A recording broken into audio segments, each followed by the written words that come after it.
Hi friends, భారతదేశానికి స్వాతంత్రం తీసుకొచ్చిన పార్టీ అని ఏ పార్టీని పిలుస్తారు? ఇది మొట్టమొదటి ప్రశ్న. చెప్పండి, ఏ పార్టీని పిలుస్తారు? భారతదేశానికి స్వాతంత్రం తీసుకొచ్చింది అని చెప్పి చెప్పండి సార్. కాంగ్రెస్ పార్టీ. అవునా? కాంగ్రెస్ పార్టీ ఎంత దిక్కుమాలిన పార్టీ అన్నది ఇక్కడ నేను మీకు నిరూపించడానికి ప్రయత్నం చేస్తాను. కొన్ని పాయింట్స్ చెప్తాను. ఎందుకు కాంగ్రెస్ పార్టీ గురించి మాట్లాడుతున్నాను అన్నది కూడా, కాంటెక్స్ట్ ఏంటి అన్నది కూడా ఇదే వీడియోలో నేను చెప్పడానికి ప్రయత్నం చేస్తాను. ఓకేనా? టీ మిక్స్చర్ ఛానల్ నచ్చితే సబ్స్క్రైబ్ అవ్వండి, వీడియో నచ్చితే లైక్ కొట్టండి, నచ్చకపోతే డిస్లైక్ కొట్టండి. మీరేమనుకుంటున్నారో కామెంట్ సెక్షన్లో మీ అభిప్రాయాలను రాసి మాతో పంచుకోండి. ఇక విషయానికి వస్తే, కాంగ్రెస్ పార్టీ ఎంత దిక్కుమాలిన పార్టీ ఇదే కదా. భారతదేశంలో ఉన్నటువంటి కొన్ని పార్టీస్ను ర్యాండమ్గా అలా తీసుకుందాం. మన తెలుగు పార్టీలను తీసుకుందాం. తెలుగుదేశం పార్టీ ఎవరు స్థాపించారండి? నందమూరి తారక రామారావు గారు. భారతీయుడు, తెలుగువారైన రామారావు గారు. టీఆర్ఎస్ పార్టీ ఎవరు స్థాపించారు? కేసీఆర్ గారు, తెలంగాణ వ్యక్తి, భారతీయుడు. బీజేపీ పార్టీ ఎవరు స్థాపించారు? అంతకుముందు శ్యామాప్రసాద్ ముఖర్జీ గారు మొదలుపెట్టారు చాలా సంవత్సరాల క్రితం. సరే, స్థాపించింది ఎవరు? బీజేపీ. అంటే 1980లో వాజ్పేయి గారు, అద్వానీ గారు, భారతీయులు. పోనీ వైఎస్ఆర్సీపీ పార్టీ తీసుకోండి. జగన్మోహన్ రెడ్డి గారు, ఎవరాయన? భారతీయుడు. ఎస్. కాంగ్రెస్ పార్టీని ఎవరు స్థాపించారు? చెప్పండి సార్. బ్రిటిషర్స్కు వ్యతిరేకంగా పోరాడింది, భారతదేశానికి స్వాతంత్రం తీసుకొచ్చింది అని చెప్పినటువంటి కాంగ్రెస్ పార్టీని ఎవరు స్థాపించారు? ఇది నేను వేస్తున్న ప్రశ్న. వేసుకున్నారు ఎప్పుడన్నా మీరు? ఏఓ హ్యూమ్ అనే ఒక బ్రిటిష్ వ్యక్తి కాంగ్రెస్ పార్టీని స్థాపించారు. A O Hume, Allan Octavian Hume ఆయన పేరు. ఓకే, ఆయన గురించి మనము ఎప్పుడైనా సరే తెలుసుకోవడానికి ప్రయత్నం చేద్దాం. చిచి ఆయన నేను తప్పు పట్టడం లేదు. ఆయన మంచివారా చెడ్డవారా అది నేను మాట్లాడడం లేదు. ఆయన అభిప్రాయాలు ఏంటి అవన్నీ కూడా నేను మరోసారి మాట్లాడతాను. సో, బ్రిటిష్ వారైనటువంటి ఆలన్ ఆక్టేవియన్ హ్యూమ్ గారు 1885లో కాంగ్రెస్ పార్టీని స్థాపించారు. నేనేమన్నా ఇక్కడ డేట్స్ ఏమన్నా తప్పుగా చెప్తే దయచేసి కామెంట్ సెక్షన్లో రాసి నన్ను సరిచేయడానికి ప్రయత్నం చేయండి బాబు.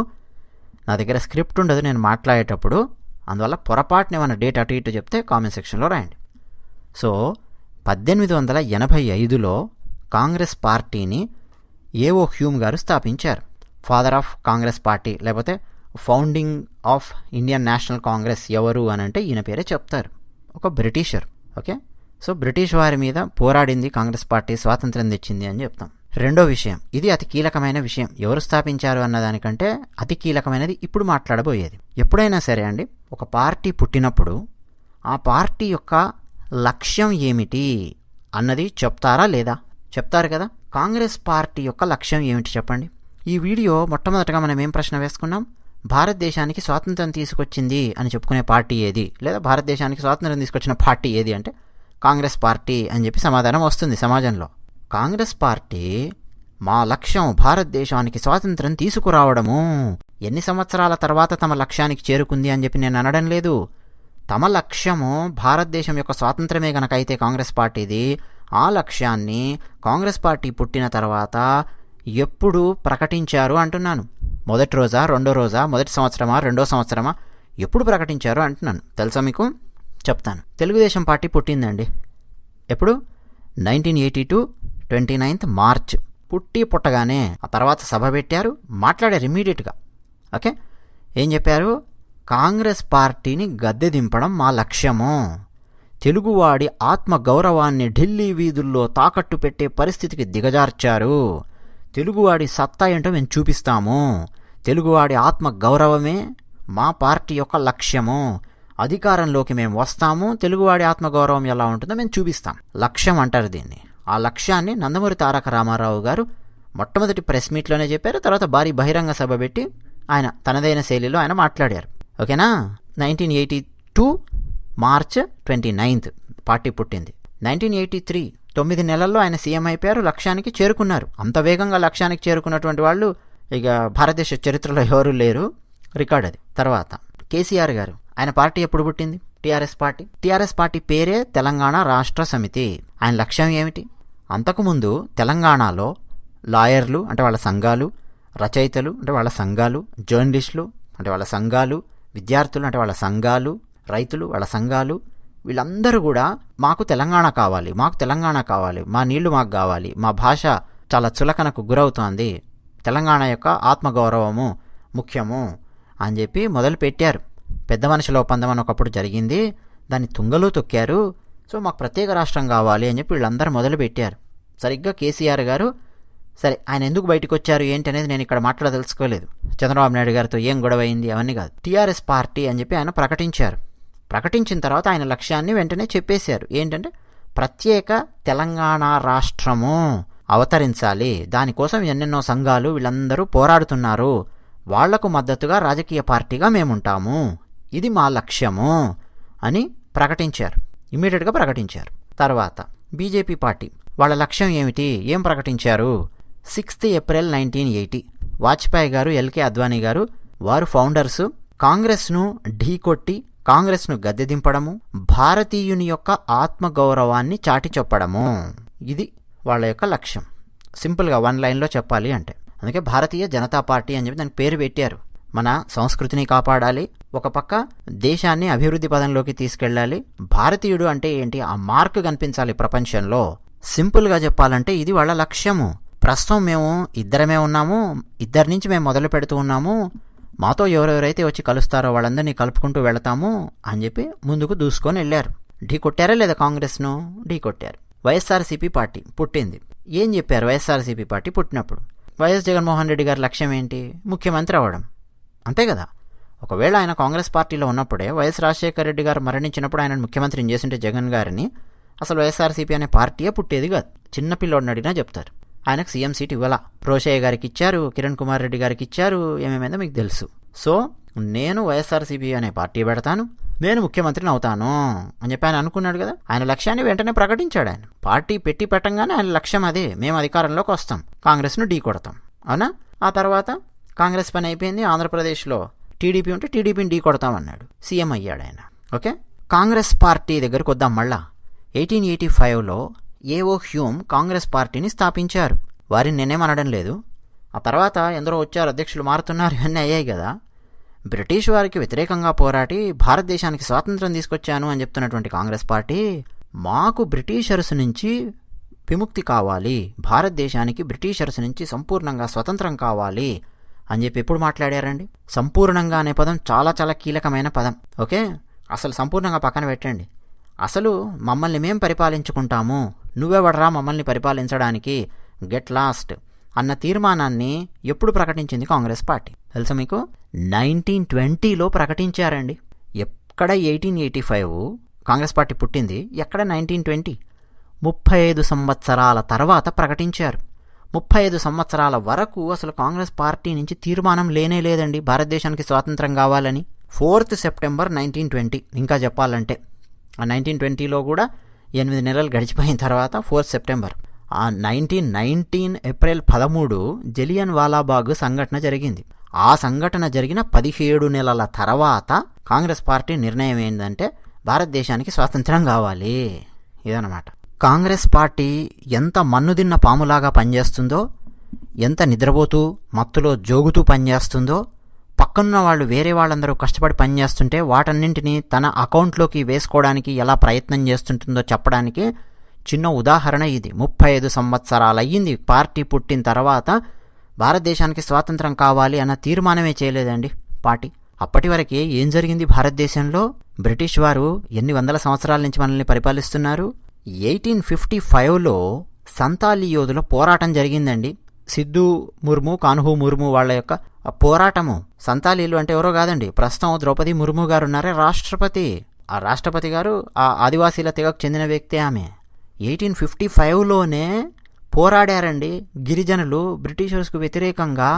అంతమంది గిరిజనులను ఊచకోత కోసారు బ్రిటిషర్స్. ఉయ్యాలవాడ నరసింహారెడ్డి ఎప్పటివారండి ఆయన. తర్వాత ఝాన్సీ లక్ష్మీబాయి గారు, తాంతియా తోపే గారు. 1857 ప్రథమ భారత స్వాతంత్ర సంగ్రామం అని మనం చదువుకుంటాం, మంగల్ పాండే. అంతకుముందు ఎప్పుడో వీరపాండ్య కట్టబొమ్మన. వీళ్ళందరూ బ్రిటిష్ వారికి వ్యతిరేకంగానే కదండి పోరాడింది. నీకెందుకు కట్టాలి రాసిస్తూ గెట్ లాస్ట్ అని చెప్పి, అవునా కాదా? 1921లో మహాత్మా గాంధీ గారు సహాయ నిరాకరణ ఉద్యమం చేయాలి అని చెప్పి మొదలుపెట్టారు. ఒక్కసారిగా భారతదేశంలో ఉన్న వాళ్ళు ఊపిరి పీల్చుకున్నారు. అమ్మయ్య, ఒక్కొక్కరు కదిలి వస్తున్నారు, కలుస్తూ ఉన్నారు. నిజమే కదా, గాంధీ అని ఒక లీడర్ వచ్చారు, మన భారతదేశానికి ఈ తెల్లవాళ్ళ నుంచి స్వాతంత్రం కావాలి అని చెప్పి కాంగ్రెస్ పార్టీ తీర్మానం చేసింది. నిన్ననే 35 సంవత్సరాల తర్వాత ఇంకేముంది, మనందరం కలిసి గాంధీ గారు చెప్పినట్టు సహాయ నిరాకరణ చేద్దాము, శాంతి అహింసలు వాటన్నింటినీ పాటిస్తూ సత్యాగ్రహాన్ని మనం ప్రకటిద్దాము అని చెప్పి అనుకున్నారు. అన్నట్టు 1921లో సహాయ నిరాకరణ ఉద్యమం ఎప్పుడు జరిగిందనుకుంటున్నారు? జనవరిలో ఫిబ్రవరిలో కాదండి. సహాయ నిరాకరణ ఉద్యమంలో చెప్పుకోదగ్గ నాయకుల అరెస్టులు మొట్టమొదటగా జరిగింది ఎప్పుడో తెలుసా? 6 డిసెంబర్ 1921. ఆ తర్వాత కొన్ని నెలలకే, సహాయ నిరాకరణ ఉద్యమం మొదలుపెట్టిన కొన్ని నెలలకే 1922 ఫిబ్రవరిలో చౌరీ చౌరా ఇన్సిడెంట్ ఒకటి జరిగింది. గాంధీ గారేమో శాంతియుతమైన పద్ధతుల్లో ధర్నాలు చేయండి అని చెప్పారు కదా భారతదేశ వ్యాప్తంగా సహాయ నిరాకరణ. చౌరీ చౌరాలో పోలీస్ స్టేషన్ను తగలబెట్టారు కొంతమంది ఆందోళనకారులు. ఓకే, ఆ చౌరీ చౌరా ఇన్సిడెంట్ జరిగిన తర్వాత నేను చెప్పిన పద్ధతుల్లో ఇది జరగడం లేదు, శాంతి అహింస మార్గంలో. ఇలా చౌరీ చౌరా దగ్గర భారతీయులు ఆందోళనకారులు కొంతమంది పోలీసులు ఉన్నటువంటి ఆ స్టేషన్ను తగలబెట్టారు. కాబట్టి వద్దు, 1921లో మనం మొదలుపెట్టిన ఈ సహాయ నిరాకరణోద్యమాన్ని ఇక చాలు అని చెప్పి కొన్ని నెలలకే గాంధీ గారు ముగించారు. భారతదేశంలో బ్రిటిష్ వాళ్ల ప్రభుత్వం యొక్క శక్తికి వ్యతిరేక శక్తిగా భారతీయులందరూ ఎదుగుతున్న సమయంలో గాంధీ గారు తీసుకున్నటువంటి తప్పుడు నిర్ణయము, తొందరపాటు చర్య అని గాంధీ గారి పక్కనున్నటువంటి వాళ్లే ఆయనను విమర్శించిన పరిస్థితి. సో 1922 ఫిబ్రవరి 12న భారత జాతీయ కాంగ్రెస్ సహాయ నిరాకరణ ఉద్యమాన్ని జాతీయ స్థాయిలో నిలిపివేస్తున్నట్టు ప్రకటన జారీ చేసింది. చూస్తున్నారా అండి కాంగ్రెస్ వాళ్ళ వ్యవహారం ఎలా ఉంటుందో. తర్వాత 1929 డిసెంబర్లో ఇండియన్ నేషనల్ కాంగ్రెస్ ఒక తీర్మానం చేసింది. బ్రిటిష్ వారి నుంచి స్వాతంత్రం కావాలి కదా, అది కూడా ఎలా కావాలి? ఇండియన్ డొమినియన్ స్టేటస్ ఇస్తే చాలు అని చెప్పి రెడీ అయిపోయారండి వీళ్ళు. డొమినియన్ స్టేటస్ అంటే ఏంటో తెలుసా? బ్రిటిష్ వారు వెళ్ళిపోతారు, అయినా సరే బ్రిటిష్ వాళ్ళ యొక్క అధికారాలు మన మీద ఉంటాయి. అంటే పూర్తిగా భారతదేశాన్ని వాళ్ళు వదిలేసినట్టు కాదు. ఇండియన్ డొమినియన్ స్టేటస్ అంటే అటు స్వాతంత్రం ఇచ్చినట్టే ఇవ్వనట్టే అలా ఉంటుంది. అది తర్వాత వాళ్ళు దాన్ని ఏమన్నా చేయొచ్చు అప్పటి పరిస్థితుల్లో. ఇండియన్ డొమినియన్ స్టేటస్ అయింది అనుకోండి, అప్పుడు కూడా రూపాయి నోట్ల మీద ఏం చేస్తారంటే మరోవైపు మా బ్రిటన్ రాణి ఆమె బొమ్మ ముద్రించండి అంటారు. అలాగే జెండా కూడా ఇలా కాదు, జెండాలో బ్రిటిష్ వారిని కూడా చూపించేది ఏదో చేయండి అంటారు. చాలా ఏమన్నా అడగొచ్చు ఇండియన్ డొమినియన్ స్టేటస్ అంటే ఇవన్నీ పైపైన జస్ట్ నేను ఆత్మగౌరవానికి సంబంధించి మాట్లాడుతున్నాను. కానీ డొమినియన్ స్టేటస్గా ఇండియా కనుక మారి ఉంటే ఇంకా బ్రిటిష్ వారి యొక్క కబంధ హస్తాల్లోనే ఉండేది. సో కాంగ్రెస్ వారు తీసుకున్న ఏంటండి నిర్ణయం? డిసెంబర్ 1929లో ఇండియాను డొమినియన్ స్టేటస్గా ఇవ్వండి చాలు అని చెప్పి.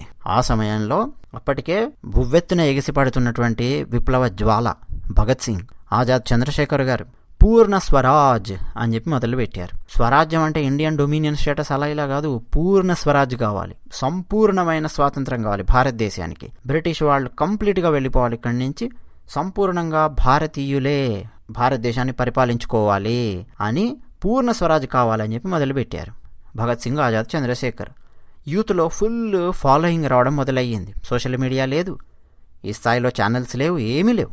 అయినా కానీ అసలు ఒక వ్యక్తి నుంచి మరో వ్యక్తికి, ఒక వ్యక్తి నుంచి మరో వ్యక్తికి అలా పాకుతూ వెళుతోంది. భయం పుట్టింది కాంగ్రెస్ వాళ్లకు. ఏం చేశారో తెలుసా కాంగ్రెస్ వాళ్ళు? వామ్మనాయనో, ఈ భగత్ సింగ్, ఆజాద్ చంద్రశేఖర్ వీళ్ళందరికీ గనక సీన్ పెరిగింది అని అంటే, ఒకవేళ భారతదేశానికి బ్రిటిష్ వాళ్ళు స్వాతంత్రం ఇస్తే అది మా అకౌంట్లో పడదు, వేరే వాళ్ళ అకౌంట్లో పడుతుంది అని చెప్పి వీళ్ళు వెంటనే 26 జనవరి 1930న పూర్ణ స్వరాజ్ కావాలి అని చెప్పి కాంగ్రెస్ వాళ్ళు అరవడం మొదలుపెట్టారు. ఎలా ఉందంటే ఇది, పోయినసారి రాష్ట్రపతి ఎన్నికలలో రామ్నాథ్ కోవింద్ గారి పేరు ప్రకటించిన తర్వాత బీజేపీ వాళ్ళు, అప్పుడు వీళ్ళు తీరిగ్గా చూసుకొని అరే దళితుడైనటువంటి రామ్నాథ్ కోవింద్ గారిని దింపుతోందా బీజేపీ, వామనాయనో మనం ఇప్పుడు వేరే ఇంకెవరన్నా దింపామంటే కష్టం అని చెప్పి అప్పటికప్పుడు బాబు జగ్జీవన్ రామ్ గారి కూతురు మీరా కుమారి గారిని పట్టుకొచ్చి ఆమె నిలబెట్టారండి పోయినసారి రాష్ట్రపతి ఎన్నికలలో కాంగ్రెస్ వాళ్ళు. ఇలా ఉంటుంది వీళ్ళది వ్యవహారం. అసలు పూర్ణ స్వరాజ్ కావాలి అన్నది వేరే వాళ్ళు, వాళ్ళకి ఎక్కడ ఫాలోయింగ్ పెరుగుతుందో వాళ్ళకి ఏమవుతుందో అని చెప్పి వీళ్ళు అకౌంట్లో వేసుకోవాలిగా పూర్ణ స్వరాజ్ అని మొదలుపెట్టారు. అప్పటి వరకు ఏంటి వీళ్ళు మొదలుపెట్టింది? డిసెంబర్ 1929 కూడా వీళ్ళ ఆలోచన ఏంటి? ఇండియా డొమినియన్ స్టేటస్ కావాలి అని. తిప్పి కొడితే 27 days కూడా కాలేదు, వెంటనే మాట మార్చేశారు, పూర్ణ స్వరాజ్ కావాలి అన్నారు. సరే సంతోషం. ఆ తర్వాత 1930లో ఉప్పు సత్యాగ్రహం అయ్యింది. దండి అనే గ్రామం నుంచి మహాత్మాగాంధీ గారు, అలాగే ముంబై గిరిగా చౌపాటి ఆ ప్లేస్లో మన సరోజినీ నాయుడు గారు, అలాగే దమ్ముంటే నా రొమ్ము మీద కాల్చరా అని చెప్పి ప్రకాశం పంతులు గారు రొమ్ము చూపించి తెల్లవాడి గుండుకు ఎదురుగా వెళ్ళారే కాల్చరా అని చెప్పి, అది కూడా దండి సత్యాగ్రహానికి సంబంధించిన సంఘటననే. చెన్నై మెరీనా బీచ్లో జరిగిన సంఘటన. సో ఇవన్నీ రకరకాల సంఘటనలు. దండి సత్యాగ్రహము ఉవ్వెత్తున భారతదేశంలో ఎగసిపడింది అని చెప్పి చెప్పడానికి. పోనీ 1930లో అలా ఎగసిపడితే దాన్ని ఏమన్నా పూర్తి అంటే స్వరాజ్యం కావాలి అన్న దిశగా వీళ్ళు నడిపించారా అంటే నడిపించలేదండి. కాంగ్రెస్ వాళ్ళు ఎంత మన్నుదిన్న పాముల్లాగా ప్రవర్తిస్తారో, ఏం చేస్తారో చూడండి. అంటే బ్రిటిష్ వారు ఎప్పుడు స్వాతంత్రం ఇవ్వాలి అని చెప్పి డిసైడ్ అవుతే అప్పుడు వాళ్ళు స్వాతంత్రం ఇచ్చే పరిస్థితి ఉందే తప్ప, కాంగ్రెస్ వాళ్ళ వ్యవహారము మీకు ఇష్టం వచ్చినప్పుడు ఇవ్వండి సార్, మీకు అనుగుణంగా మేము పోరాడతాం, మీకు కావాల్సిన విధంగా మేము ధర్నాలు చేస్తాం, మీకు కావాల్సిన విధంగా మేము స్టెప్స్ తీసుకుంటాము అన్నట్టుగా ఉంది తప్ప కాంగ్రెస్ లీడర్షిప్, కాంగ్రెస్ యొక్క వ్యవహారము నిజంగా భారతీయులకు స్వాతంత్రం కావాలి అని పోరాడినటువంటి విధానం కాదండి. 1930లో పూర్ణ స్వరాజ్య కావాలని నిర్ణయం తీసుకుంటే 1939లో వరల్డ్ వార్ II వచ్చిందండి. అప్పటి వరకు ఏం చేస్తున్నారండి వీళ్ళు? ఏం ఉద్యమాలు నిర్మించారండి? వరల్డ్ వార్ II రాగానే బ్రిటిష్ వారు మా బ్రిటిష్ సైన్యంలో పని చేయాలి భారతీయులు అని చెప్పి చెప్పారు. నిజానికి అప్పటికే పని చేస్తున్నారు, కానీ రెండవ ప్రపంచ యుద్ధంలో కూడా పాల్గొనాలి. బ్రిటిష్ వాళ్ళు ఏ దేశాలకు వ్యతిరేకంగా పోరాడడానికి వెళితే, యుద్ధాలకు వెళితే మాతో పాటు అంటే మా సైన్యంతో పాటు మీరు కూడా రావాలి, మాకు సంపూర్ణమైన సహకారాన్ని అందించాలి. మీరు ఏ రకమైన గొడవలు, హర్తాళ్ళు ఇవన్నీ చేయకూడదు. మీరు ఏం చేసుకున్నా కానీ భారతీయ సైన్యాన్ని మాత్రము డిస్టర్బ్ చేయకూడదు. మేము వచ్చి రిక్రూట్మెంట్లు చేస్తాము, బ్రిటిష్ వారికి వ్యతిరేకంగా వచ్చే దేశాల ముందు నించోబెట్టి భారతీయ సైనికులను పోరాడేలా చేస్తాము అని బ్రిటిష్ వారంటే మహాత్మా గాంధీ గారు ఓకే ఓకే అన్నారు. నెహ్రూ గారు ఓకే, అరే జీ హుజూర్, మీరు చెప్తే మేము వినవా బాస్, మనం ఒకటే అని చెప్పి నెహ్రూ గారు. అయిపోయిందా? 1939 నుంచి 1945 వరకు 6 సంవత్సరాల పాటు రెండవ ప్రపంచ యుద్ధం జరిగింది. ఈ రెండవ ప్రపంచ యుద్ధం జరుగుతున్న ఈ మధ్యకాలంలోనే సుభాష్ చంద్రబోస్ గారు ఒక మహానాయకుడై అవతరించబోయారు అని చెప్పి ఎందుకన్నానంటే, మనం చదువుకోలేదు కదండి ఎక్కువ బుక్స్ లోపల సుభాష్ చంద్రబోస్ గారి గురించి. చదువుకుంటే ఆయన నిజంగా మహానాయకుడు అనే విషయం మనకు చాలా సులభంగా అర్థమైపోతుంది. సుభాష్ చంద్రబోస్ గారు లాజికల్గా వేసిన ఒకే ఒక ప్రశ్న ఏంటంటే, అయ్యా కాంగ్రెస్ వారు, ఎందుకంటే సుభాష్ చంద్రబోస్ గారు కూడా కాంగ్రెస్లోనే ఉన్నారండి, కాంగ్రెస్ నుంచి బయటకు వచ్చారు వారు. అయ్యా కాంగ్రెస్ వారు మహా అధ్యక్షులు బాగానే ఉన్నారు, మనకు సంపూర్ణంగా భారతదేశానికి స్వతంత్రం కావాలి అని చెప్పి 1930లో మనం తీర్మానం చేసుకున్నప్పుడు, ఇప్పుడు బ్రిటిష్ వారికి బయట నుంచి శక్తులు అడ్డుపడుతూ ఉన్నాయి. రెండో ప్రపంచ యుద్ధంలో కొన్ని దేశాలు, మనం అంతర్గతంగా అడ్డుపడదాం. ఇదే సమయం వీనికి బయట నుంచి కొంతమంది వచ్చి వీనితో యుద్ధం చేస్తున్నారు. భారతదేశంలో వీడిని బయటికి గెంటేయడానికి ఇక్కడి నుంచి వీనికి పొగబెడదాం, మనం ఇక్కడ హర్తాళ్ళు చేద్దాం, మనమేమి గొడవలు పోట్లాట్లు ఇవన్నీ అక్కర్లా, సరే మీరు అనుకున్నటువంటి పద్ధతుల్లోనే హర్తాళ్ళు చేద్దాం, ఏం చేయాలి అన్నీ చేద్దాం, మన భారతీయ సైనికులు ఎవరు కూడా బ్రిటిష్ సైన్యంలో పనిచేయడానికి వీల్లేదు అని చెప్పి కాంగ్రెస్ పార్టీ తరపు నుంచి ఒక తీర్మానం చేద్దాం, గాంధీ గారితో చెప్పిద్దాం, అందరం రోడ్ల మీదకి వచ్చి కూర్చుందాం. ఏమవుతుంది? బ్రిటిష్ వాడికి వ్యతిరేకంగా కొన్ని దేశాలు ఫైట్ చేస్తున్నాయి, వాడి ఎఫర్ట్స్ అక్కడ పెట్టాలి, వాడి ఎఫర్ట్స్ భారతదేశంలో పెట్టి మనల్ని కంట్రోల్ చేయాలంటే కష్టం అవుతుంది. ఇదే టైం కాబట్టి వీడి మీద మనం పోరాడితే సరైన సమయం, మనకు స్వాతంత్రం ఇచ్చేసి వీడు దండం పెట్టి వెళ్ళిపోతాడు అని సుభాష్ చంద్రబోస్ గారు చెప్పారు. చెబితే మహాత్మా గాంధీ గారు వినలేదు, నెహ్రూ గారు వినలేదు, కాంగ్రెస్ నాయకులు ఎవరు వినలేదు. సుభాష్ చంద్రబోస్ గారు బయటకు వచ్చారు. ఇది కాదు శాంతియుతమైన పద్ధతి, ఈ పద్ధతుల ద్వారా కాదు స్వాతంత్రం వచ్చేది, బ్రిటిష్ వాడిని తంతేనే వస్తుంది అని చెప్పి అప్పుడు సుభాష్ చంద్రబోస్ గారు బయటికి రావడము, బ్రిటిష్ వారితో పోరాడే శక్తులు ఎక్కడెక్కడున్నాయో ప్రపంచంలో వాళ్లను కలవడానికి ప్రయత్నం చేయడము, ఒక ప్రత్యేకమైన సైన్యాన్ని ఏర్పాటు చేయడానికి ప్రయత్నం చేయడము, ఇవన్నీ చేయడం మొదలుపెట్టారు సుభాష్ చంద్రబోస్ గారు. నిజానికి సుభాష్ చంద్రబోస్ గారు వేస్తున్నటువంటి అడుగుల్ని కాంగ్రెస్ పార్టీ గమనిస్తూనే ఉంది. వామనాయన మళ్ళీ సుభాష్ చంద్రబోస్ గారి అకౌంట్లో ఎక్కడ పడుతుందో, ఒకవేళ బ్రిటిష్ వారు స్వాతంత్రం కనుక పుసుక్కుని ఇచ్చేశారంటే. సో ఇప్పుడు ఏం చేయాలి? కాంగ్రెస్ అకౌంట్లో పడేయాలంటే మళ్ళీ మనం ఈ రెండవ ప్రపంచ యుద్ధం జరుగుతున్న సమయంలోనే ఒకటి ఎత్తుకోవాలి, క్విట్ ఇండియా అని చెప్పి ఎత్తుకున్నారు 1942లో కాంగ్రెస్ వారు. అర్థమవుతుందండి? అసలు బ్రిటిష్ వారి సైన్యంలో మన భారతీయులు పనిచేస్తూ రెండవ ప్రపంచ యుద్ధంలో సహాయం చేయాలని చెప్పి తీర్మానం చేసిందే కాంగ్రెస్ వారు. కాంగ్రెస్ వారు కనుక స్ట్రాంగ్గా నిలబడి చెప్పింటే, గాంధీ గారితో చెప్పించుంటే ఎవరు పనిచేయడానికి వీలు లేదు అని, ఆ రోజు గాంధీ గారికి ఉన్నటువంటి చరిష్మాతో తుపాకులందరూ భారతీయ సైనికులు పడేసి ఎవరింటికి వాళ్ళు వచ్చేవాళ్ళు, ఎవరింట్లో వాళ్ళు ఉండేవాళ్ళు. బ్రిటిష్ వాళ్ళు చాలా యుద్ధాలు ఓడిపోయి ఉండేవాళ్ళు. లేకపోతే భారతదేశానికి స్వాతంత్రం ఇచ్చి, మీకు దండం పెడతాను రా బాబు, మీకు స్వాతంత్రం ఇస్తున్నాము, మిమ్మల్ని మీరు పరిపాలించుకోండి, మేము వెళ్ళిపోతున్నాము, కానీ మాకు సహాయం చేయండి అని చెప్పి అలాగైనా సరే అడిగి ఉండేవాళ్ళు. ఓకే, వీళ్ళు చేసినటువంటి నిర్వాకం ఇది. తర్వాత రెండవ ప్రపంచ యుద్ధం 1945లో ముగిసింది. అమెరికా జపాన్లోని హిరోషిమా నాగసాకి 2 నగరాల మీద అణుబాంబు వేయడంతో ముగిసింది. ఎప్పుడు అంటే ఫస్ట్ వీక్ ఆఫ్ ఆగస్టులోనే ముగిసిపోయింది రెండవ ప్రపంచ యుద్ధం. ఆ తర్వాత మనకు స్వాతంత్రం ఎప్పుడు వచ్చిందండి? 1947 ఆగస్ట్ 15th. అంటే మళ్ళీ 2 సంవత్సరాలు పట్టింది రెండవ ప్రపంచ యుద్ధం అయిపోయిన తర్వాత కూడా. కొన్ని నెలలు కాదు, 2 సంవత్సరాలు పట్టింది. కేకు ముక్క కోసినట్టు ఎడంవైపు ఒకరు కుడివైపు ఒకరు కోసినట్టుగా కోసి పారేసి డివైడ్ చేసి దేశాన్ని అడ్డంగా నరికి పారేసి కొన్ని లక్షల మంది చావులకు కారణమయ్యి ఈ కాంగ్రెస్ పార్టీ అలా భారతదేశానికి స్వాతంత్రం తీసుకొచ్చింది. అటు హిందువులు మరణించారు, లక్షలాది మంది భారతదేశంలో ముస్లింలు మరణించారు. ఎంత దారుణం అంటే రక్తసిక్తం అండి చరిత్ర. వీళ్ళు చేసినటువంటి నిర్వాకం ఇది. అయితే గాంధీ గారు భారతదేశానికి స్వాతంత్రం వచ్చినటువంటి ఆ సమయంలో ఒకటి చెప్పారు నెహ్రూ గారికి. చాలా చాలా జర్నల్స్లో కూడా వచ్చిందండి దానికి సంబంధించి. అయ్యా, కాంగ్రెస్ పార్టీని మీరు ఉపయోగించుకోకండి, కాంగ్రెస్ పార్టీని మనం రద్దు చేద్దాం. భారతదేశం యొక్క స్వాతంత్రం కోసం పోరాడిన పార్టీ లేదు, పోనీ ఉన్నా కానీ కాంగ్రెస్ పార్టీ అలా ఉంటుంది, రాజకీయంగా అది పోటీ చేయదు. ఎక్కడైనా సరే అంటరానితనం ఉందనుకో దానికి వ్యతిరేకంగా పోరాడదాం, ఎక్కడైనా సరే వివక్ష ఉందనుకో దానికి వ్యతిరేకంగా పోరాడదాం, ఎక్కడైనా సరే ఇంకేమైనా సమస్యలు వచ్చాయనుకోండి దానికి వ్యతిరేకంగా మనం పోరాడదాం. కాంగ్రెస్ పార్టీని అలా మనం ఉపయోగించుకుందాం తప్ప అసలు రాజకీయ పరంగా ఉపయోగించుకోకూడదు అని మహాత్మా గాంధీ గారు చెప్పారు. నెహ్రూ గారు వినలా. అమ్మా, అలా అయితే ముందు ఓట్లు ఎలా పడతాయి అని చెప్పి నెహ్రూ గారు వేసిన ప్లాన్ ఏంటంటే లేదు అని చెప్పి గాంధీ గారు చెప్పింది వినకుండా కాంగ్రెస్ పార్టీని అలాగే కొనసాగించి కాంగ్రెస్ పార్టీ పేరు మీద ఆయన ఓట్లు అడగడం మొదలుపెట్టారు. ఆఖరకు కాంగ్రెస్ పార్టీ కోసం డిజైన్ చేయబడినటువంటి 3 రంగులు ఉన్నటువంటి జెండా ఆ తర్వాత క్రమక్రమంగా రకరకాల మార్పులు చెందింది. ప్రస్తుతం మనం గౌరవించుకునే ఇండియన్ నేషనల్ ఫ్లాగ్. అందులో మధ్యలో రాట్నం ఉంటే రాట్నాన్ని తీసి చక్రాన్ని పెట్టారు. చూసే ప్రజలందరికీ కొన్ని సంవత్సరాల పాటు కాంగ్రెస్ జెండాకు భారతదేశం యొక్క జెండాకు కూడా తేడా తెలియనటువంటి పరిస్థితి అండి.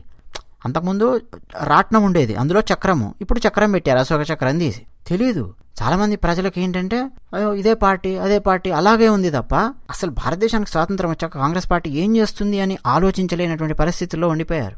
ఎప్పుడైతే నెహ్రూ గారు వచ్చి కూర్చున్నారు ప్రధానమంత్రిగా, నిజానికి సర్దార్ వల్లభాయ్ పటేల్ గారు అవ్వాలి ప్రధానమంత్రి. ఓకే, నేను అనడం కాదండి, నా అభిప్రాయం కాదు. ఎవరు ప్రధానమంత్రి అవ్వాలి అని చెప్పి చర్చ జరిగితే ఎక్కువ శాతం చేతులు పటేల్ ప్రధానమంత్రి కావాలి అని చెప్పి పైకి లేచాయి. కానీ వాళ్ళందరినీ కాదని మహాత్మా గాంధీ గారు నెహ్రూ ప్రధానమంత్రి అవుతాడు అని చెప్పి పట్టుబట్టారు, నెహ్రూని కూర్చోబెట్టారు. గాంధీ గారు ఏం చెప్తే ఇంకా అది వినాల్సిందే కదా అప్పట్లో. మరోపక్క పాకిస్తాన్లో మహమ్మద్ అలీ జిన్నా.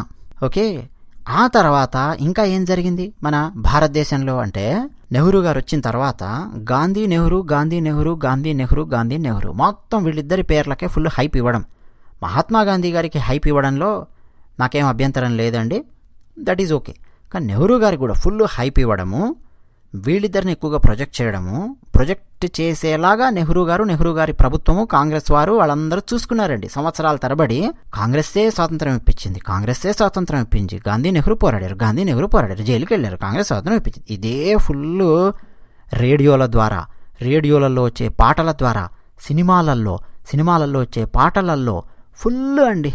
ఇక ఏ రేంజ్లో ప్రొజెక్ట్ అయిపోయిందంటే భారతదేశంలో ఉన్న న్యూస్ పేపర్స్ తక్కువ, ఆ న్యూస్ పేపర్స్ నిండా మొత్తము కాంగ్రెస్ వారి చరిత్ర, కాంగ్రెస్ వారు ఏమేం చేశారో అది రాయడము, ఫుల్ హైప్ ఇవ్వడం.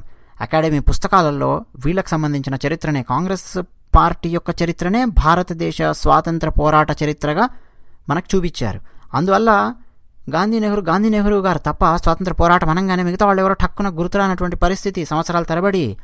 ఈ మధ్య కొంచెం సోషల్ మీడియా వచ్చిన తర్వాత లాస్ట్ 10 yearsలో కొంచెం పరిస్థితి మారింది. కానీ మీరు ఇప్పుడు 50లలో 60లలో 70లలో ఉన్న వాళ్ళని పట్టుకొని కొంచెం అడగండి, గాంధీ గారు నెహ్రూ గారు అనగానే ఒక తన్మయత్వానికి లోనవుతూ ఉంటారు.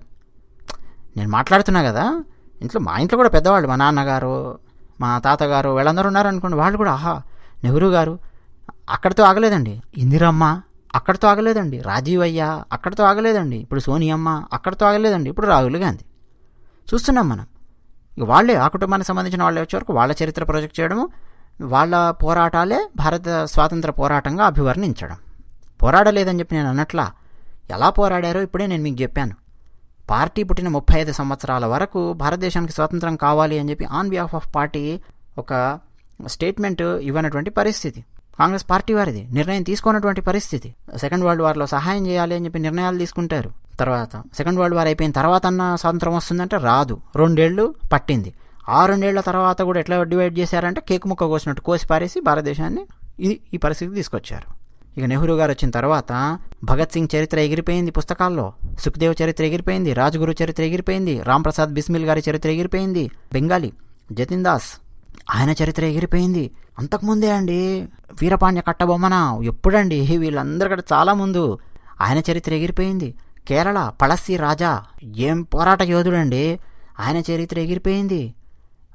కిట్టూరు చెన్నమ్మ ఎవరు మన కర్ణాటకలో, ఆమె చరిత్ర ఎగిరిపోయింది. ఉయ్యాలవాడ నరసింహారెడ్డి గారి చరిత్ర ఎగిరిపోయింది. 1855లో సంతాలీల పోరాటం, కొన్ని వేల మంది గిరిజనులు వచ్చి బ్రిటిష్ వారికి వ్యతిరేకంగా పోరాడారు, చరిత్ర ఎగిరిపోయింది. ఆజాద్ చంద్రశేఖర్ గారు ఆయన చరిత్ర ఎగిరిపోయింది. సుభాష్ చంద్రబోస్ గారి చరిత్ర ఎగిరిపోయింది. ఆఖరకు పటేల్ గారు మరణించగానే ఇంక ఆయన చరిత్ర కూడా ఎగిరిపోయింది. అంతే, గాంధీ నెహ్రూ మొత్తం మయం చేసి పెట్టేశారు. మిగతా వాళ్ళు ఎవ్వరు ఇంకా పోరాడలేదు అన్నటువంటి పరిస్థితి తీసుకొచ్చారు.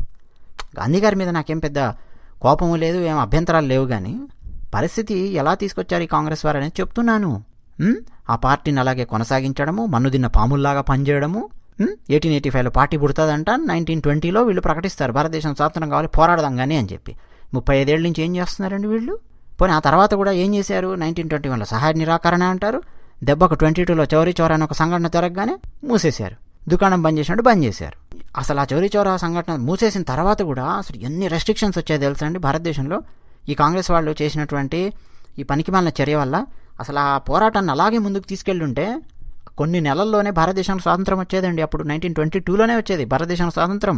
ఎప్పుడైతే గాంధీ గారు February 12, 1922 ఇక మేము చెయ్యము సహాయ నిరాకరణ అని చెప్పి ప్రకటించారో, ఆ తర్వాత చూడండి ఎంతమందిని అరెస్ట్ చేశారో తెలుసా అండి, ఎంతమందికి ఉరిశిక్షలు పడ్డాయో తెలుసా అండి. మోర్ దాన్ 100 ఉంటుంది నెంబరు, 120, 120, 130 దాకా ఉంటుంది. ఉరిశిక్షలు వేశారని ఎంతమందికి భారతదేశంలో కార్మికులకు. ఈ గాంధీ గారి పేరు మీద ఎవరెవరైతే రోడ్ల మీదకి వచ్చారో వాళ్ళందరూ ఉరిశిక్షలు పడ్డాయి. ఆ తర్వాత మళ్ళా మేధావులు ఎంఎన్ రాయ్ గారు, హ్యూమనిజం అనగానే మనకి ఎంఎన్ రాయ్ గారు గుర్తొస్తారు భారతదేశంలో. వారు పోరాడారు, కార్మికుల తరపున నిలబడి పోరాడారు. ఎంతోమంది మేధావులు ముందుకు వచ్చారు, పోరాడితే 120, 130 ఉరిశిక్ష పడితే అందులో కేవలం 10 to 20 ఉంటుంది నెంబరు, అంతమందికి మాత్రం ఉరిశిక్ష విధించి మిగతా మోర్ దాన్ 100 ఆ మెంబర్స్కి ఉరిశిక్ష తీసేసి యావజ్జీవ కారాగార శిక్షగా మార్చారు బ్రిటిష్ వారు. అంటే యావజ్జీవ కారాగార శిక్ష అంటే ఎన్ని సంవత్సరాలండి జైళ్లలో పడి మగ్గాలి ఈ గాంధీ గారి మాట విని రోడ్ల మీదకి వచ్చిన వాళ్ళు. పోనీ ఆయన ఏం చేశారు? దాన్ని ముందుకు నడిపించారా అంటే ముందుకు నడిపించలేదు, ఒక చిన్న సంఘటన జరిగిందని చెప్పి ఆపేశారు. పోనీ గాంధీ గారు అరెస్ట్ అయ్యారా? 6 సంవత్సరాలు ఆయనకు జైలు శిక్ష విధిస్తే 1924లో గాంధీ గారిని రిలీజ్ చేశారు. ఈయనకు ఆరోగ్యం బాగాలేదు పాపం బయటికి వెళ్ళిపో అని చెప్పి రిలీజ్ చేశారు ఆయన్ని. శిక్షలు అనుభవించిన వాళ్ళు, మరణించిన వాళ్ళు, కష్టపడ్డ వాళ్ళు, వాళ్ళ చరిత్రలు అసలు లేనేలేవండి. ఇది పరిస్థితి. కాంటెక్స్ట్ ఏంటి అంటారా ఇప్పుడు? ఏం లేదండి, కొంతమంది కాలకూట విషయం జిమ్మే ఎర్రచొక్క ప్రొఫెసర్స్ నెహ్రూ గారు ఏదో ఆలయాలు కట్టించారని మన భారతదేశంలో, ఐఐటీలు కట్టించారని వాటిని ప్రొజెక్ట్ చేస్తూ మాట్లాడడము ఈ సందర్భంగా మనం గమనించవచ్చు. సో ఎవరు బీజేపీని రానిస్తే ఎట్లా? సో కాంగ్రెస్ని రానివ్వాలంటే ఏం చేయాలంటే రోజు బీజేపీ మీద విషం చిమ్మడము, కాంగ్రెస్ని పైకి లేపడం, ఇది వీళ్ళు చేస్తున్నది. ఎలాంటి పార్టీ కాంగ్రెస్ పార్టీ అనేది నేను మీకు ఇప్పటిదాకా చెప్పుకుంటూ వచ్చాను. ఇంత మన్నుదిన్న పాముల్లాగా వీళ్ళు ప్రవర్తించేది ఇలా ఉంటుంది, వీళ్ళ యొక్క పోరాట శైలి అన్నది. నెహ్రూ గారు వచ్చాక ఐఐటీలు కట్టించారని చెప్పి నాకు నిన్నెవరో ఒక ఆయన రాస్తున్నాడండి, సిపిఎం ఆయన, కమ్యూనిస్ట్ పార్టీ మార్క్సిస్ట్ పార్టీకి సంబంధించిన వ్యక్తి, కామెంట్ సెక్షన్లో కామెంట్ రాశాడు, చూశాను నేను. మొత్తం ఆ ఇరసక కాలకూట విషయం చెప్పే ప్రొఫెసర్ వాగేశ్వరరావులు ఉన్నారు, వాళ్ళకి సంబంధించిన భావజాలాన్ని తీసుకొచ్చి నాకు కామెంట్ సెక్షన్లో రాయడానికి ప్రయత్నం చేస్తున్నాడు. మన భారతదేశంలో ఐఐటీలే కాదండి, నెహ్రూ గారు ఉన్నప్పుడు నాగార్జున సాగర్ లాంటి బహుళార్ధక సాధక ప్రాజెక్టు కూడా కట్టారు. ఎస్, కాదని ఎవరంటున్నారు? కట్టారు. ఆ ప్రాజెక్టులు అన్నీ కట్టడం వెనక ఎవరెవరు సహాయం ఉందో తెలుసా మీకు? రష్యా సహాయం ఉంది. ఎస్, ఆ దేశం సహాయం ఉంది. ఆ దేశము డబ్బులే ఇవ్వడం కాదు, తన శాస్త్ర విజ్ఞానాన్ని పంచింది, మేధావిత్వాన్ని పంచింది. ఆ దేశం ఎందుకు పంచింది అంటే, ప్రతిగా ఆ దేశం ఏం చేసిందంటే భారతదేశాన్ని ఒక ప్లే గ్రౌండ్ లాగా ఉపయోగించుకుంది. భారతదేశంలో వాళ్ళ ఎర్రచొక్క భావజాలాన్ని వ్యాప్తి చేయడానికి కావాల్సిన బ్యాక్గ్రౌండ్ ప్రిపేర్ చేసి పెట్టుకుంది. దానికి మాకు ఛాన్స్ ఇవ్వు అని చెప్పి అడిగారు నెహ్రూను. ఉస్కో అన్నారు ఆయన, నెహ్రూ గారు, ఎందుకంటే సోషలిస్ట్ కదా. ఎస్, అలా డంప్ చేయడం మొదలుపెట్టారు. ఆ రోజు మొదలయ్యింది. ఈ 75 ఏళ్ల తర్వాత కూడా ఇంకా భారతదేశంలో ఎర్రచొక్క భావజాలం ఉంది అంటే ఆలోచించవచ్చు మీరు. ఎర్రచొక్క భావజాలాన్ని భుజాన వేసుకున్నటువంటి దేశాలు చాలా దేశాలు నాశనం అయిపోయాయి. అంతెందుకు, ఏ దేశమైతే భారతదేశానికి సహాయం చేసిందో ఆ దేశమే ముక్కలు అయిపోయింది. అంటే భారతదేశానికి మీరు సహాయం చేయండి, నా దేశాన్ని మీ చేతుల్లో పెడతాను, కల్చరల్గా మీరు ఏమేమి వాడుకుంటారో వాడుకోండి, ఎర్రచొక్కా సినిమాలు తీయండి, మీ పుస్తకాలన్నీ తీసుకొచ్చి తక్కువ డబ్బులకు అమ్మండి, మొత్తం అండి చాలా చాలా చేశారు మన భారతదేశం లోపల. ఏం మామూలు పనులు కాదు వీళ్ళు చేసింది. మన తెలుగు రాష్ట్రాల్లో చాలా పెద్ద అడ్డా, అతి పెద్ద అడ్డా విజయవాడ. విజయవాడలో కార్ల్ మార్క్స్ రోడ్ అని చెప్పి ఉంటుంది చూడండి, మొత్తం పెద్ద పెద్ద బంగ్లాలు భవనాలు ఉంటాయి, ధనవంతుల ఇల్లు ఉంటాయి, పేరు మాత్రం కార్ల్ మార్క్స్ రోడ్ అని ఉంటుంది. ఎక్కడెక్కడైతే చదువుకున్న వాళ్ళు ఉన్నారో అక్షరాస్యులు, అక్కడక్కడల్లా ఆ పుస్తకాలను మొత్తం డంప్ చేయడము, ప్రజల మెదళ్లను పాడు చేయడము. భారతదేశం అంటే ఏంటో తెలియదు, భారతదేశం యొక్క సంస్కృతి గురించి చర్చ లేదు, భారతదేశం యొక్క భాషల గురించి చర్చ లేదు, భారత స్వాతంత్ర సంగ్రామంలో ఎవరెవరు పాల్గొన్నారు ఇతరులు వాళ్ళకి సంబంధించిన చర్చ లేదు, ఏమీ లేదండి. పోనీ వాళ్ళ చరిత్రను పూర్తిగా తొలగించేశారనుకోండి చరిత్ర పుస్తకాలలో, ఇమ్మీడియట్గా ఆయా రాష్ట్రాలలో ఉండే రకరకాల వ్యక్తుల దగ్గర నుంచి సంఘాల నుంచి గొడవలు వస్తాయి. అందుకని చెప్పి ఆ చరిత్రను పెట్టినట్టుగా చెప్పినట్టుగా చెప్పి వదిలేశారు. సినిమాల నిండా అవే, గాంధీ గారు కలలు గన్న స్వరాజ్యం ఈ టైప్లో, నెహ్రూ అమాత్యుడు నెలకొన్న రోజు, ఏదో రాముడు భీముల సాంగ్ ఉంటుంది చూడండి, అందరూ సుఖపడాలి నందనందన అని, అందులో కూడా గాంధీ నెహ్రూ గారి పేరు. మీరు చాలా సినిమాలలో చూడండి, మీకు 60s 70s వచ్చినటువంటి సినిమాలు చూడండి, మొత్తం నింపి పారేశారండి. 47 నుంచి వరుసగా నెహ్రూ గారే అండి బాబు. మళ్ళీ 80s వచ్చేసరికి మారిపోయింది కొంచెం సీను, విపరీతంగా నిరుద్యోగం పెరిగింది, విప్లవాలు పెరిగాయి భారతదేశంలో. ఏ కమ్యూనిస్ట్ పార్టీకి అయితే నెహ్రూ గారు మన భారతదేశంలోకి రావడానికి సీన్ ఇచ్చారో ఏకుమేకై కూర్చుంది. కాంగ్రెస్ పార్టీకే వ్యతిరేకమైనటువంటి శక్తులుగా తయారవడం మొదలుపెట్టారు. పోనీ ఎలక్షన్స్లో పోటీ చేస్తారంటే పోటీ చెయ్యరు, రకరకాల ప్రాంతాలలో తుపాకులు తీసుకున్నారు, వ్యతిరేకంగా ఉద్యమాలు, దేశాన్ని హ్యాండిల్ చేయలేనటువంటి పరిస్థితి కాంగ్రెస్ పార్టీకి వచ్చింది, భస్మాసుర హస్తంలాగా అయిపోయింది. ఈ లోపల ఏమైందండి, భారతదేశం యొక్క చరిత్రకు మచ్చ రావడము, భారతదేశం యొక్క సంస్కృతి గురించి ప్రొజెక్ట్ అవ్వకపోవడము, ప్రపంచ దేశాల ముందు మూఢనమ్మకాల గురించి ప్రొజెక్ట్ అవ్వాలని చెప్పి నేను చెప్పట్లేదండి. మూఢనమ్మకాలు ఉంటే వాటిని ఖండించి దాన్ని దాటుకుంటూ ముందుకు వెళ్ళాలని నేను చెప్తాను. కానీ అఖండమైన భారతీయ సంస్కృతి ఉంది కదా, ఆ సంస్కృతిని ముందుకు తీసుకెళ్లడం కానీ అదేమి లేదండి. అసలు నెహ్రూ గారికి ఉంటే కదండి తీసుకెళ్లడానికి. ఆ పక్కన పిల్లబచ్చా దేశం గాడు, పాకిస్తాన్ గాడు మన భారతదేశంలో ఉన్న కాశ్మీర్ దగ్గరికి వచ్చి ఒక పార్ట్ని, ఒక ముక్కను కట్ చేసుకొని పోతూ ఉంటే, ఆక్రమించుకుంటే, నెహ్రూ గారు అంటే దేశం యొక్క సావరెనిటీని కాపాడాలి కదా, సార్వభౌమత్వాన్ని, ఆ కాపాడే నిర్ణయాలే లేవండి. తీసుకెళ్లి ఐక్యరాజ్య సమితిలో పెట్టారు, నలుగుతూనే ఉంది ఇప్పటి వరకు. ఈలోపు 60s మరొకడు ఎర్రచొక్క దేశంగాడు మన భారతదేశం పైనే ఉంటాడు, వాడొచ్చి కొంత ముక్క వాళ్ళు లాక్కున్నాడు. నెహ్రూ గారు చేసినటువంటి పని ఏంటండి, చూస్తూ ఉండిపోయారు ఆయన. ఆ తర్వాత ఆయన కూతురు, ఆ తర్వాత ఆయన మనమడు రాజీవ్ గాంధీ గారి భార్య సోనియా గాంధీ, రాహుల్ గాంధీ నెత్తిమీద వేసి రుద్దుతున్నారు. రాహుల్ గాంధీ గారేమో దండం పెట్టి, వద్దురా బాబు, నాకు వద్దు ఈ కాంగ్రెస్ అధ్యక్ష పదవి అని చెప్పి ఆయన అంటున్నాడు. ఆయన తప్ప ఇంకా ఈ భారతదేశంలో ఎవరు దిక్కులేరండి. సోనియా గాంధీ కుటుంబం తప్ప కాంగ్రెస్ పార్టీని నడిపించడానికి మరొక వ్యక్తి ఎవరు కనిపించడం లేదు భారతదేశంలో అన్న పరిస్థితికి దిగజారింది. ఇక మన తెలంగాణ లోపల ఈ రేవంత్ రెడ్డి గారు దానికి ఏదో ఊపిరిలోదడానికి ప్రయత్నం చేస్తున్నానంటూ తిరుగుతున్నాడు ఆయన. భారతదేశంలో చాలా రాష్ట్రాలలో ఒక అవగాహన అనేది వచ్చింది. అంతకుముందు ఏంటంటే కొన్ని న్యూస్ పేపర్స్ ఉండేవి, వాళ్ళు ఏం రాస్తే అదే చూడాలి. అంతకుముందు కొన్ని ఛానల్స్, ఒకటే ఒక ఛానల్ ఉండేది DD8, వాళ్ళు ఏం చూపిస్తే చూడాలి. ఇప్పుడు అలా కాదు కదా. ఇన్ఫర్మేషన్ టెక్నాలజీ ఒకసారి ఓపెన్ అయ్యే వరకు రకరకాల ఇన్ఫర్మేషన్తోనూ డేటాతోనూ ఒక కనెక్టివిటీ అనేది వచ్చింది, యాక్సెస్ అనేది వచ్చింది మనుషులకు. ఓకే, సో మనం రకరకాల డేటాను మనం చదవగలుగుతున్నాం, అధ్యయనం చేయగలుగుతున్నాం, విశ్లేషించుకోగలుగుతున్నాం. ఈ కాంగ్రెస్ పార్టీ వాళ్ళు ఏమేం చేశారు, ఘోరాలు అన్నది మనకు క్లియర్ కట్గా అర్థం అయిపోతుంది. ఎప్పుడైతే అర్థం అయ్యిందో చాలా రాష్ట్రాలలో దుకాణం బంద్ చేసుకొని పోతుంది కాంగ్రెస్ పార్టీ. లోకల్ పార్టీస్లో కొన్ని నీతి నిజాయితీ ఉన్నటువంటి పార్టీస్ ఉన్నాయి, నిజంగానే పోరాడే పార్టీస్ ఉన్నాయి భారతదేశంలో. కానీ ఎక్కువ శాతం పార్టీస్ అలా లేవు. అవన్నీ కూడా కుటుంబ పార్టీలలాగా ఉంటూ కుటుంబాల చుట్టూ తిప్పుతూ ఉండడం వల్ల వాళ్ళ అధ్యక్ష పదవిని, ముఖ్యమంత్రి సీటును కుటుంబం చుట్టూ తిప్పుతూ ఉంటే జనాలకు మొహం మొత్తుతోందండి. ఇది కాంగ్రెస్ వారి యొక్క చరిత్ర. అది విషయం. ధన్యవాదాలు.